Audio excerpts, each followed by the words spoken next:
The following was recorded in front of a live studio audience at the Studio 21 Podcast Cafe. This is the United Podcast Network.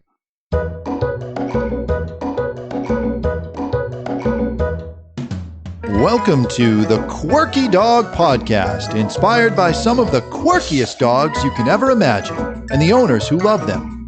This podcast is brought to you by the quirky couple themselves, Scott and Jess Williams. Their aim is to educate and entertain. Here's Scott and Jess. Hey guys, welcome. A little fun fact for you. This is actually our first podcast of 2020. Some of them are pre-recorded sometimes, so Really? We're super excited to get started in the new year. Yeah, well, I guess I'm here. We had do it again. We had quite a break off, so we're excited to be back. We're going to start with the quirky tip of the day, as always. Yes, and the quirky tip of the day is sponsored by pawmark.com. That's where we get all of our equipment, collars, things like that. Oh, hang on. Tip of the day. And the tip is the Star Mark collar. And this is a plastic training collar. I don't know if you guys can see that. Can you see that okay, Ed? I don't know if we can zoom in on that. We can do anything. Yeah, see what you can do. But it's a great alternative to the conventional metal pinch collar, which can be a bit harsh for many dogs.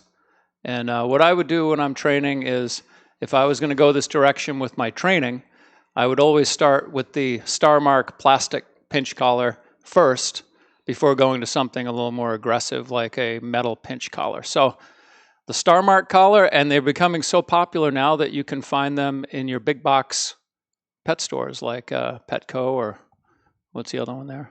PetSmart. PetSmart, that kind of stuff. One caveat with those is they come with a little slip collar. We've shown you those in other podcasts that we use as a backup collar.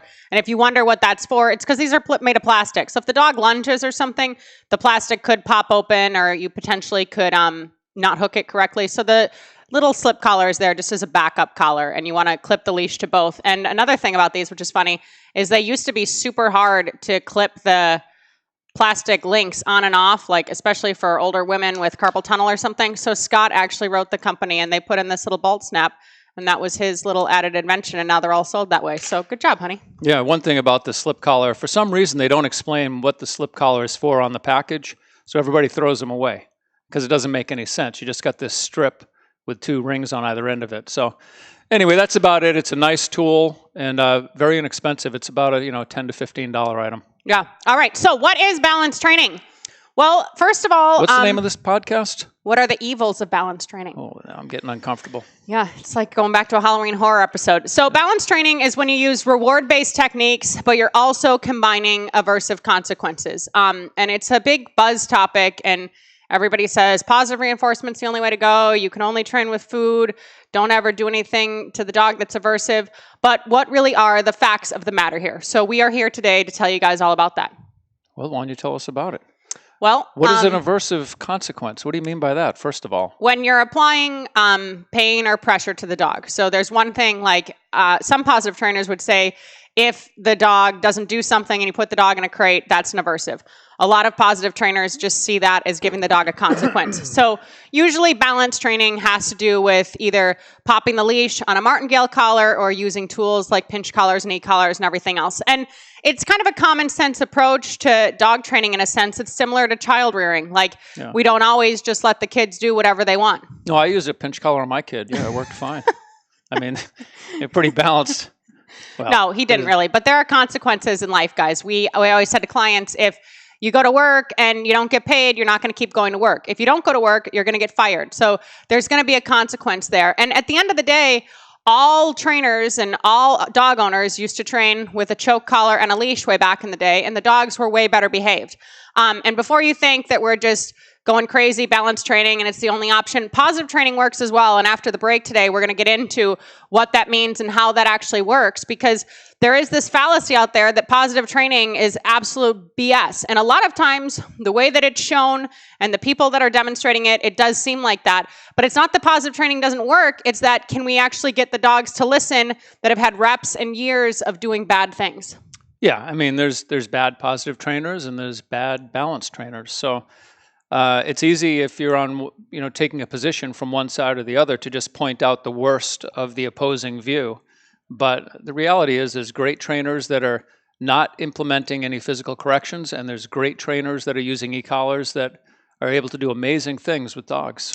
And really, I think the fact of the matter is, if you have a rescue dog, let's say, that you got when it was 3 years old, we don't know its history, and now it's had another 2 years of reps of running away, running out of the house, chasing squirrels, and everything else, it is very difficult to get that dog to be hiking off leash by just using food and good reps of recalls and everything else. It's very hard to backtrack the history that dog has gone through, and that's why a lot of people look out for balance training and consider balance training, and they actually see good results with it, because you can get a lot accomplished in a short amount of time. And we're not saying that the dogs need to be screaming and peeing themselves and everything else. There are some balance trainers that are more harsh than they need to be. That's not the point of it. But you actually want to see some results with training. If you're going to classes, upon session, you've been training for 2 years and you can't even have your dog walk next to you on a loose leash, that's an issue. And that's a lot of time and money that's been spent on that. One thing that I really like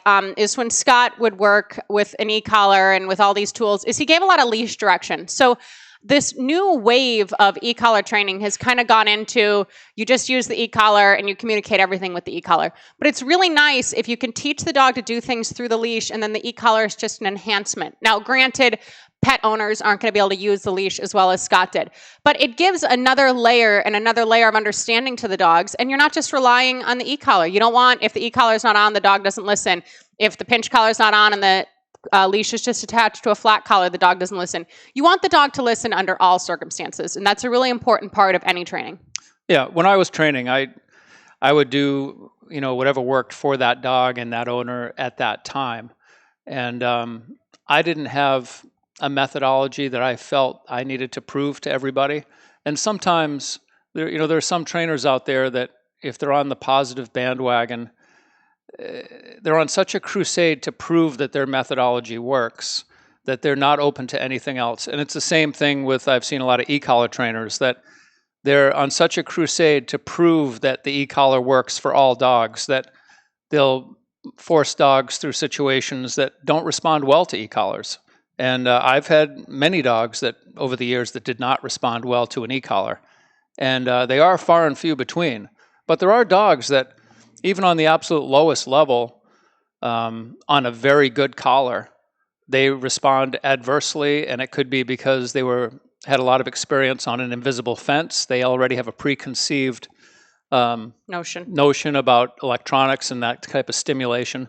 And I'd have no problem just, let's not use this. The dog is not comfortable with it. If it was really, not responding well, and just move on. Because there's so many different ways, methods of training a dog, that you shouldn't have to rely solely on one method to make your point, or you're limiting yourself, that's all. And the one nice thing about a remote, especially if you're looking at a board and train kind of program, is it's very transferable from the trainer to the owner. So you can say, hey, I'm tapping the button on 40 when I'm telling the dog to go to the bed. And then the owner can do that as well. Leash direction takes years and years and years of practice. I am a pretty talented trainer. I've been working with dogs since a very young age of like 7 years old.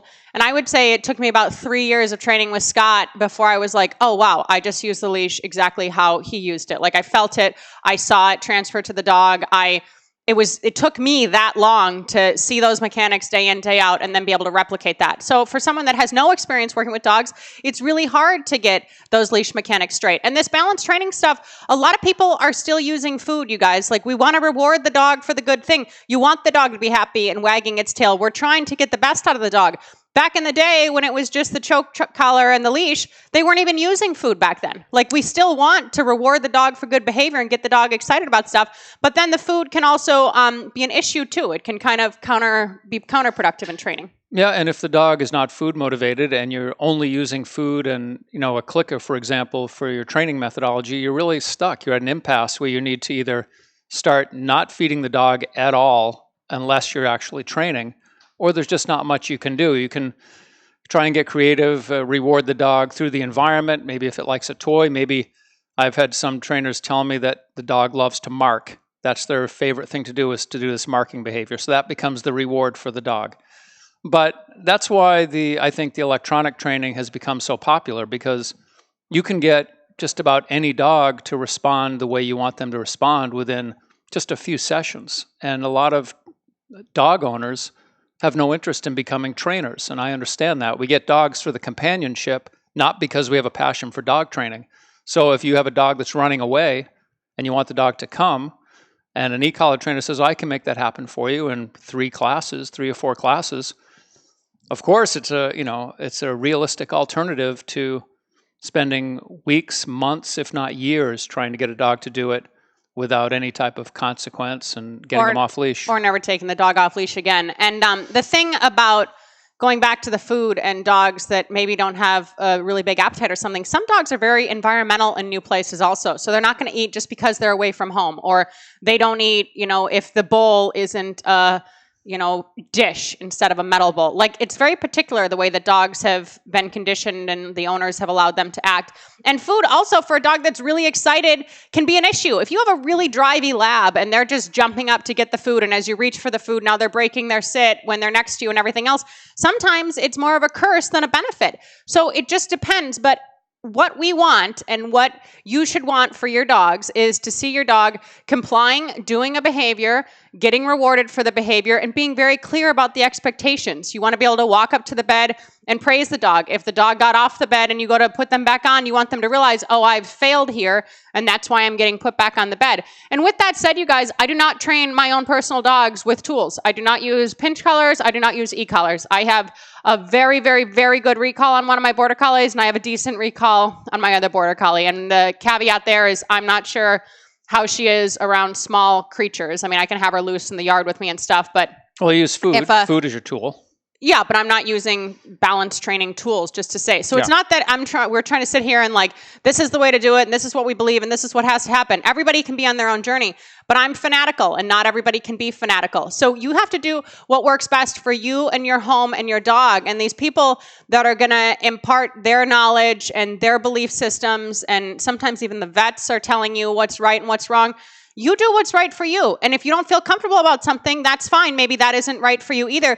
But listen to what your gut is telling you and listen to the results that you're seeing with your dog, because at the end of the day, we just need to have freaking control over our dogs. That's the issue. That's why dogs are going into shelters. That's why dogs are getting hit by cars. That's why dogs are biting the mailman.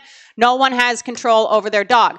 So you have to figure out a method to control your dog. And if that comes through a balance trainer and a balance trainer who uses tools, that's fine. Don't go home and beat yourself up about that.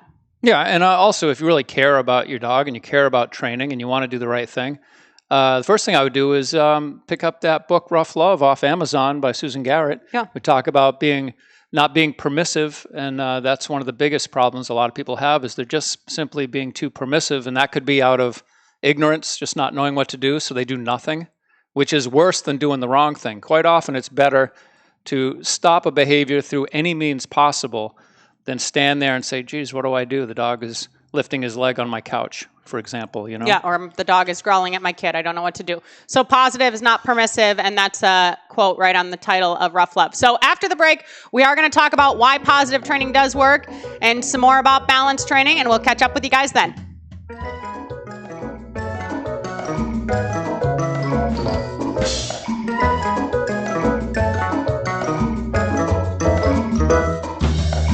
Does your dog seem anxious?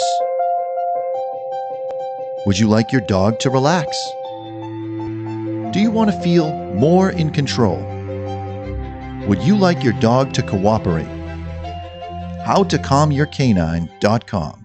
That's HowToCalmYourCanine.com.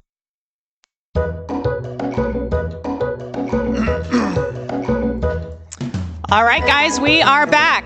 So, positive training. The people that tell you positive training is complete BS and doesn't work are not right. That is the bottom line. Positive training absolutely 100% does work. Just like I said, I've done a lot with my dogs over the years. The issue with positive training really setting a dog up for success and really being reliable into a dog's future is you are controlling that dog's environment more than any pet dog owner is willing to control the dog. And I'm not talking about just for a training session. I'm talking about for 8 months to a year of that dog's life. Most pet owners have a hard time controlling their dog's environment for an hour. And I'm not meaning to sound judgmental. I'm coming from a place of experience here, and we see it time and time again. So the way that works, you get a really nicely bred young puppy, and you are teaching the dog from the ground up what foundationally you want from that dog. How to come away from distraction. If the dog doesn't come away from distraction, all of the fun stuff that it was heading towards just automatically disappears. It can't be chasing a deer in the woods and then you call it and it doesn't come, and then that deer keeps running and it keeps rewarding itself. You want that dog to think, okay, if my dad is calling me away from an open palm of food, and if I don't come, that hand is just going to close. There's going to be no opportunity for me to even eat that food. So my best bet is to turn around and run as quickly as possible back to my dad. And you don't need to put a pinch collar on a dog to be successful in competitive obedience. You don't need to put an e-collar on a dog to have 100% reliable recall. You don't need to have these things. The problem is people do not want to spend the time and take the steps to make that happen. And that's okay. Who are we to judge? I always say it's funny. The police and military dogs walk around with equipment on all the time. E-collars, pinch collars, everything else. And we hold them in such high reverence. We're like, oh, look at that dog. That dog is a working dog. That dog is serving us. That's so awesome. Nobody gives them shit that they have a pinch collar on, and that's how those dogs are trained. Same thing goes for service dogs. How frequently do you see a service dog with a pinch collar on or something in the airport? That's how they're trained. We had a dog a few years ago when Delta went purely positive. That's a service dog program. And this boy had muscular dystrophy, and he got this dog specifically to help him. It was a younger lab. It came in on a front attach harness, and the dog didn't do anything. It was really pathetic. It was really upsetting. Yeah, he was in a wheelchair, and he needed a dog to pick a remote up off the ground, for example. And the situation was they were donating the dog to the child, but the family had to fly down to Maryland and spend, I think, the better part of 2 or 3 weeks there working with the dog and getting to know the dog before they get to take the dog home. So they invested several thousand, I think it was about $5,000 in their time and hotel and all this stuff. And when they got the dog home, the dog just wasn't performing. So they brought the dog to us and said, hey, the dog, doesn't do this, doesn't do that. And, it was like starting from scratch. Yeah, and the dog didn't do anything. And it wasn't even that it wasn't performing. It was that the boy who's in the wheelchair that's motorized now, and he's trying to deal with his own stuff, and he's trying to go to school, would have to hold a touch stick up and say hey, come on, turn on the light for me. That boy didn't need to be that dog's trainer. And I'm not saying that all service dog programs have to use compulsion, and some of them use gentle leaders with great success. And I'm not saying that's the only way that it can work. But for that particular time when Delta went from balance training to purely positive training, that specific dog was an issue. It was being reactive out the windows to dogs and people passing by. And we evaluated the dog and we're like, well, yeah, the dog has some ball drive. That's good. You could maybe get a retrieve that way. And they weren't going to spend any more money. They'd already spent a lot of money on going down and getting this dog. And while they didn't pay for that dog, there were a lot of donations over the years, thousands and thousands and tens of thousands of dollars being donated to this organization by other people that are trying to help get legitimate service dogs into homes for people who need them, just like this boy was supposed to do with the lab. So you really have to look at all different sides of it. And it's funny how many people want to just shit their pants, for the lack of a better phrase, over e-collars, but they will put an invisible fence up in 2 seconds. If it's going to make their property look, less appealing street side, they will get an invisible fence company out there in 2 seconds, get those flags out there and not think twice about it. And that is so much more harsh than what is happening with a lot of these balance training type of programs when people are teaching a dog to come with an e-collar. I mean, that is a high stimulation. That's what Scott was referring to earlier. The biggest fallout you would see in the business is a dog that had already been on an invisible fence and had such a strong negative aversion to it. Oh my gosh, this feeling, because that is purely aversive training. It's like rattlesnake avoidance training.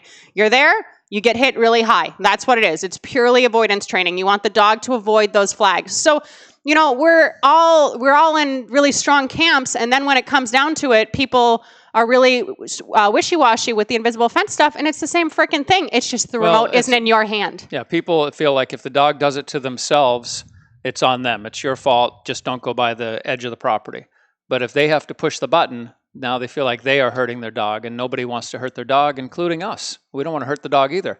I just know that if you get some good training into a dog, they can get a tremendous amount of freedom. And that's the benefit of having a trained dog. Yeah, and training with tools properly and balanced training is that you're not needing to take the dog out on a pinch collar to go out in public. The dog will now be listening on any leash. You don't need an e-collar to have the dog off leash. The dog can listen if it doesn't have the e-collar on. Like, you don't want the dog to become equipment-wise either. And if you are going to use these types of tools, especially e-collars, please work with a trainer who is versed and knowledgeable about that tool. Because so often people will go out and buy a $40 e-collar at PetSmart, and those really are not ethical. I mean, they only have an on and off switch. Yeah, literally. Like, it's either like 0 or 150. And we know because Scott puts everything on his arm and he'll test stuff and everything else. And it's really unfair if you're just trying to, simply give a dog a little bit of direction and now all of a sudden you're lighting them up like it's the invisible fence and they're crossing the flag. So be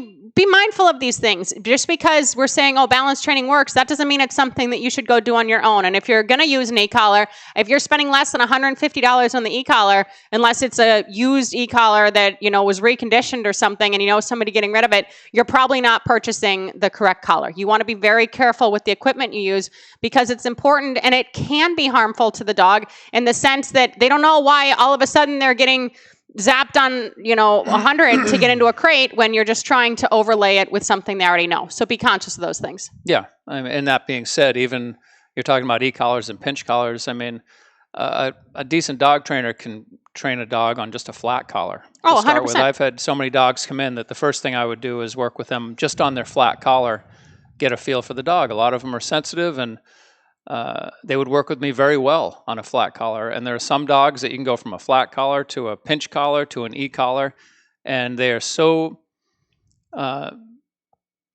pain tolerant as well as having a hard time focusing. They may have all kinds of issues going on. You could have like a lab comes to mind where that's what makes them such great dogs for children, is that pain tolerance allows children to hang off their ears and step on their feet, and they're fine with it. The first dog that I got from my family was an English Mastiff, and she was just an incredible dog. The only way she'd hurt a kid is with her tail. She'd be whipping the tail around and slapping it into the side of the kids or something, but she just did not have an aggressive bone in her body. It's just a wonderful dog.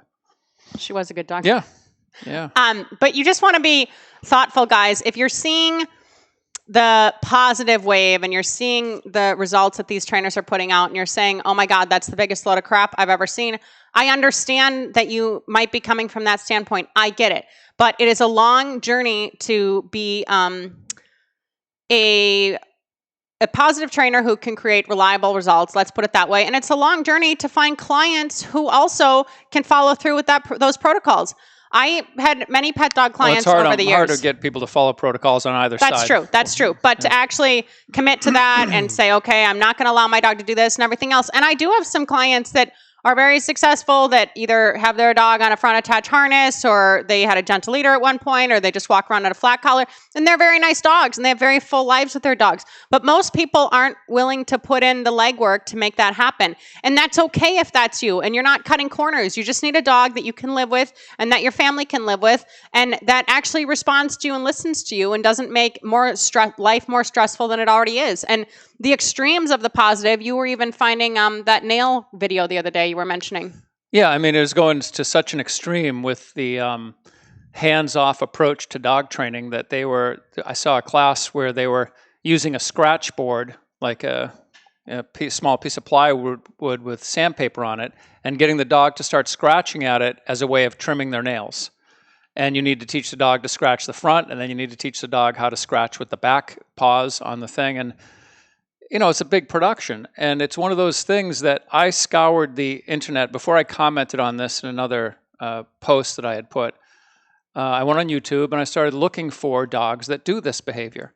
And I was only able to find 2 videos where the dogs it was like their first session, which is kind of typical, where the first session, everything looks good. You're starting from zero. If you open a business and you do $100 worth of business in the first week, that was a very successful week. It's what's happened a year from now. How is it progressing? And with this scratch pad stuff, the dog, it was starting to show some behavior. It was doing it, but then you never see it finished. It's like you go to a class, you do this for a few weeks or, a few sessions, but how many people have dogs now that actually can trim their nails in a fairly reasonable time frame by doing the scratching of the front and the back pads. And to me, it just doesn't seem to make sense when you can just teach a dog, it's basic animal husbandry, to trim their nails with a nail clipper. You bring them to the vet. If you don't want to do it yourself, you bring them to the vet and they clip their nails, So there's all these workarounds, but these methods are the way that they train zoo animals. They train zoo animals this way because the animal will kill you. You either have to shoot it with a tranquilizer gun, which is dangerous because they could have a heart attack. They could have a physical problem from this anesthetic. Or you do some shaping behavior training and you got plenty of time because you can't go in the cage anyway. So you take your time and you teach this animal to do all kinds of really cool behaviors like being able to, I saw a cheetah having blood drawn from its neck, where the cheetah is just pushing its neck up against a chain link fence while the woman is drawing blood off of it, all done through shaping behavior, which is awesome. But they didn't have any alternative to that. The alternative is they'd have to put the cheetah to sleep just to draw blood, which is very extreme and harsh on the cheetah's body. So taking those type of things and now transferring it to dog training, I think is a little bit ridiculous. Yeah, and this isn't even balanced training. We're not saying put a pinch collar on the dog to clip its nails. This is just basic handling the dog, and we're just more and more and more and more hands off.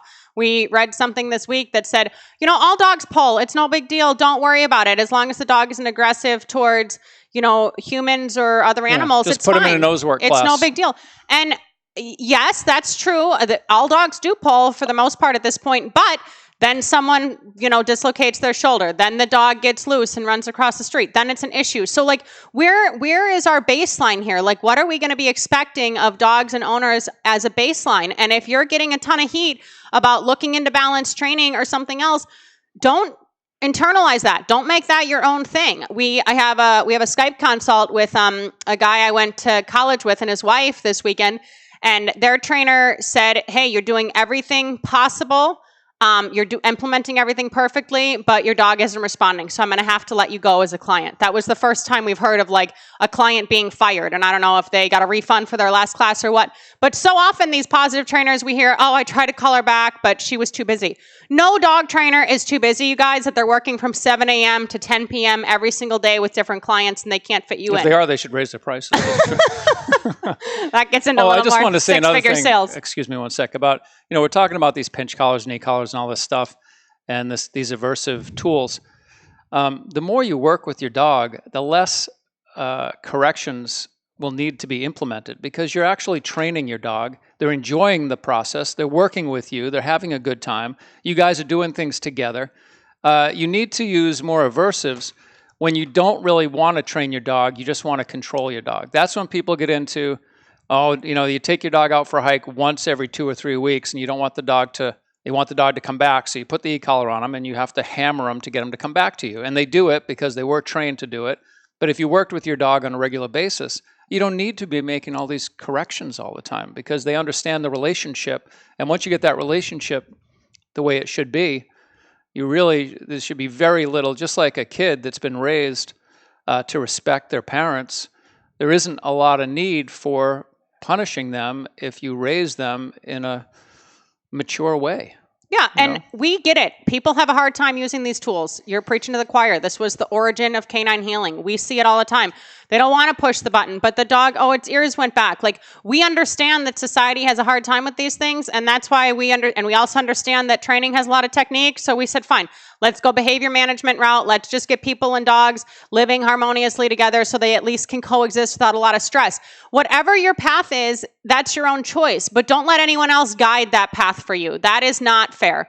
That is like saying, no, your kid shouldn't go to this school. No, you shouldn't go follow that method with your sales training, whatever it is. Don't let someone else guide your path. You figure out what works for you and what works for your dog and what you can live with, because the alternative half the time is bringing your dog to a shelter or putting them to sleep yourself, and nobody wants to do that. So consider all of your options. If you hear positive training is complete BS, I understand why you're hearing that, but it's not. It does work. There are some trainers out there.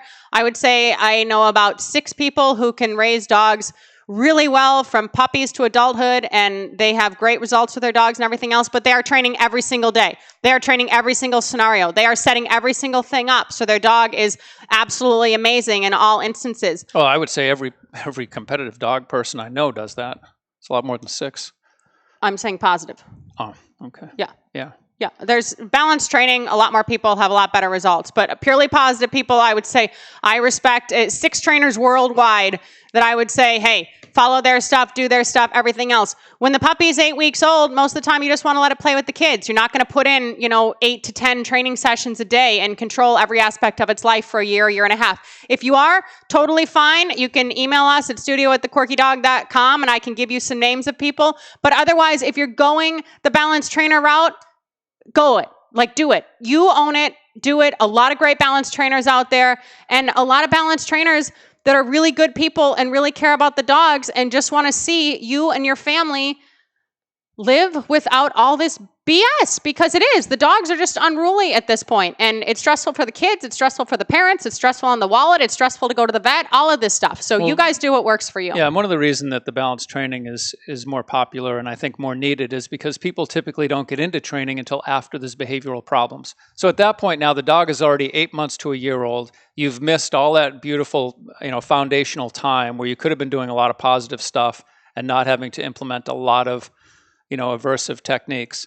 But now it's like, the horse is already out of the barn. You need to get the dog reeled in, Yeah. So if you guys have any questions about any of this stuff, feel free to comment on the podcast below or shoot us an email at studio@thequirkydog.com. And we're willing to talk to you about this because we know more about this than I'd say 85% of people out there doing the training. We've seen all sides of everything, and we support you, whatever you decide for you and your dog and your family. And in the meantime, what are they going to do? Keep it quirky. Scott's forgetting the pig. This 2020 thing, I got to get him going. Next week, guys, we are going to talk about handling dog reactivity, and we will see you then. Thanks so much.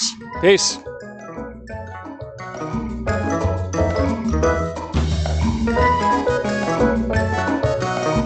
The views and opinions expressed by the hosts, guests, or callers of this program do not necessarily reflect the opinions of the Studio 21 Podcast Cafe, the United Podcast Network, its partners, or affiliates.